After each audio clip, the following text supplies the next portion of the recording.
since we're It's the talking about Paris tragedy, Chong and then we're going to bring it Show. back up and get it happy again. There's a story I wanted you to share that you told me at lunch not that long ago, which actually was probably 6 months ago. Now that I think about it, it Around seems like that, yesterday. yes. But we were having lunch, and Crescenzo was telling me about when he lived in New York. I guess you were doing a Oh, lot of that music story. videos, and you had Yes. a friend who had to evacuate because Yeah. of 9/11. Yes. So, would you mind Yeah. Well, resharing that very story? simply, I mean, it was a very horrific time in my life, and for all of us as Americans, and especially us New Yorkers. Mm, I have a loft in Soho, a giant loft in Soho. That's where I lived, and at that time, the September 11th happened, and we all saw that first crash on the news. We're yep. all watching Yep. the morning news shows. We saw the first plane hit on the news, so we all thought, okay, that's an accident. You hear the newscasters speak, and they don't know what's going on right now. They all thought it was an accident first. So me and a lot of my neighbors and New Yorkers, we immediately ran down to the site of the World Trade Center. I lived 4 blocks away from Oh, there. Jesus. I put my camera around my neck, took my elevator down, and I literally ran 4 blocks to the World Trade Center. And there I am, right on the front steps of the World Trade Center. And you see the first plane, the damage that it did. It's on fire. Everyone is taking photographs. We're not hearing the news now at this time, so we don't know what's going on. All we see now is the fire, a hole in the wall of the World Trades, and all this mayhem, street mayhem. So we're all taking photographs, and at one point, I'm taking photographs, and I moved my camera to my side, and I'm just zeroing in, and I actually see people on the ledge, and I was so close. You would see the decision making Oh, process God. of people's expressions. Do I lean forward and fall and jump? They would look behind them. Do I burn? Do I jump? Do I burn? They would look up This story? thinking what to do, and then 3 4 people would come. You would see this holding hands with each other, and then they would just tip, and you would see that. So to answer your question, a friend of mine, he lived right next to the World Trade Center. I think it was Bedford Street, and he was not allowed to go into his building because of what happened. Mhm. Obviously, I'm going to retract for a second. Then all of a sudden, when I shoot, I always have both eyes open. So as I'm shooting in my peripheral vision, I see another plane entering my frame. Crazy. So 2 planes hit. Now we're thinking, okay, this is very strange, very peculiar, very surreal. This is not an accident. 2 in a row. Oh my God. So your mind is playing games with you now. And it was a very interesting experience to understand what the mind is doing and how it's manifesting into the physicality of your body, and how you dynamically, your mind is shifting and the synapses in your head. But I have to tell you, Paris, what blew my mind with everyone else is, in our collective consciousness, we never thought of the trades falling down. Yeah, no. So when they start to crumble right before our eyes, I can't even describe it. Everyone's running for their dear lives. It was an amazing situation. Um, and to progress for a second, I'm sorry. My friend lived in a building right next to there. He had a nice, beautiful loft, and he was not allowed to get into the loft for like 2 weeks. He stayed with me for a good amount of that time. But when he was allowed to go back in, I happened to be with him, and I happened to have my camera around my neck.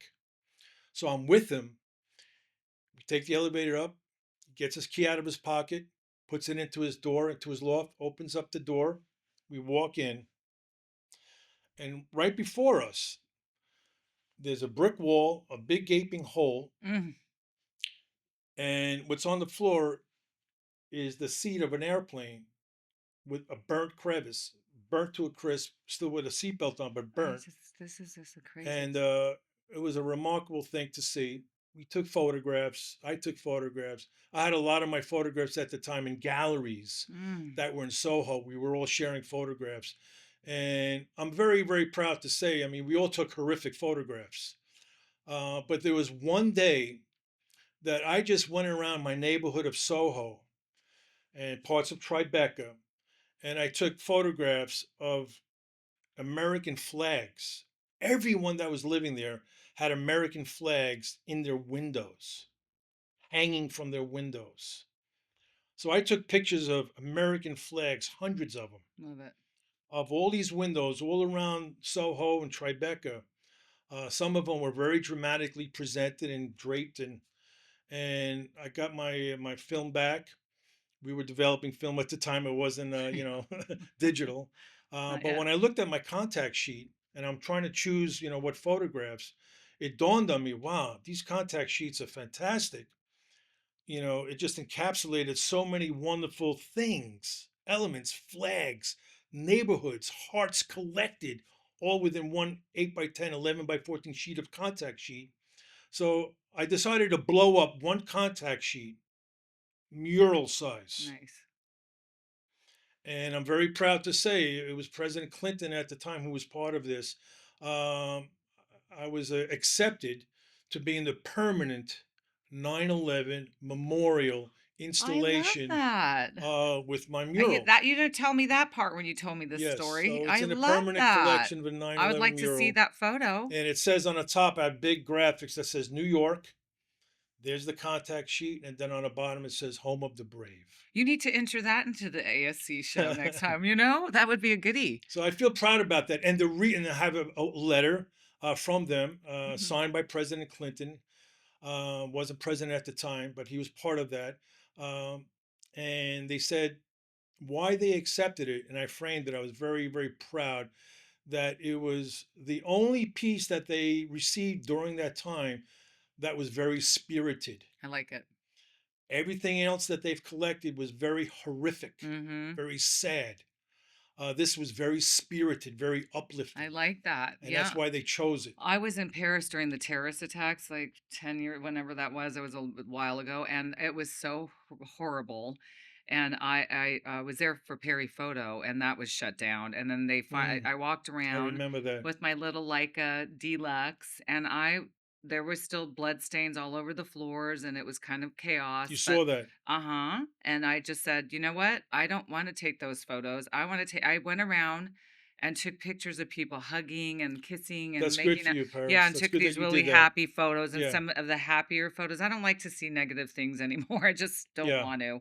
But okay, so that was our sad story. And so now we're going to take it back to the happy story, which is I had no idea that you worked on Farrah Fawcett for the Playboy Oh my film. God, we're I going way back now. Yes, I love Farrah Fawcett, and I thought yeah. that was So do really I. ballsy and cool of her to do Yeah, that in her yeah. 50s, and you were the cinematographer for that? I was. It Yay.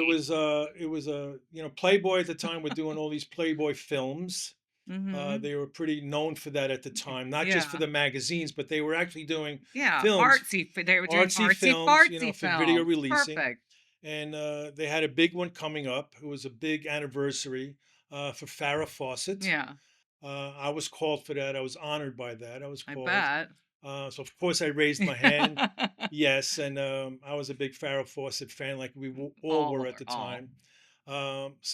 Yes, I shot the project. It was a wonderful project. It was a project called All of Me, Mhm. and it was a very interesting time because Farrah was sort of not in the limelight at the time. She was back further. Then she had a hiatus, dealing with her private life Yeah. and all of that. And this was a big anniversary. It was a big thing for Playboy to do Yeah, I this bet. and to talk her into doing this. Um, so it was a beautiful thing because and I made a point of this because that's part of my job is that comfort zone, Mhm. uh, to know the artist that I'm shooting, that I'm working with, to become close with them.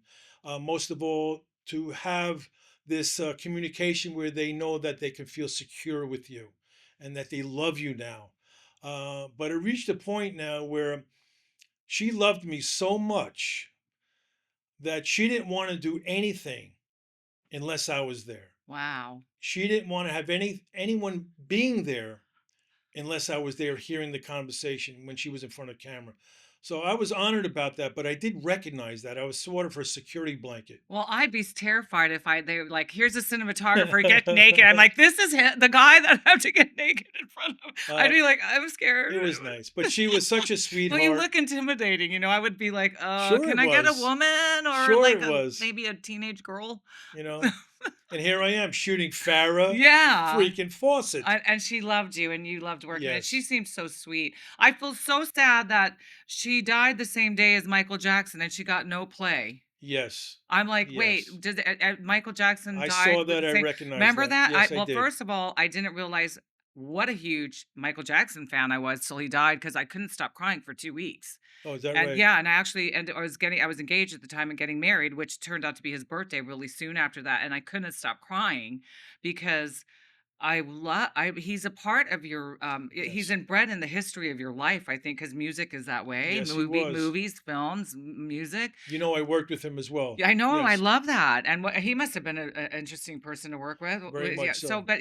I cried nonstop for 2 weeks when he died, and I was getting married, and I should have been happy. Maybe I was really crying about getting married, I don't know. So, I think I was, and so but the combination of everything, and it's no offense to my ex-husband, I just didn't wanna get married, but, uh and then she died too, and it Yeah. was kinda like Michael Jackson died, and then Farrah Fawcett, and my Farrah Fawcett was huge, just Yeah, as huge as very huge. Michael Just as Jackson, just huge, as huge yes. as Michael Jackson. I think just not as much, international, appeal or something, but it just was so downplayed, just like Rick James was, actually. I wanna throw that out there for just to be a weirdo. I thought Rick James died and no one even said anything. Yeah. So there's just a few people that I think were really amazing people, like Farrah Fawcett, Rick James, Donna Summers. Yes, They it die and happens it's all no the big time. deal. Like it's like you don't even hear about it. You don't even know they died.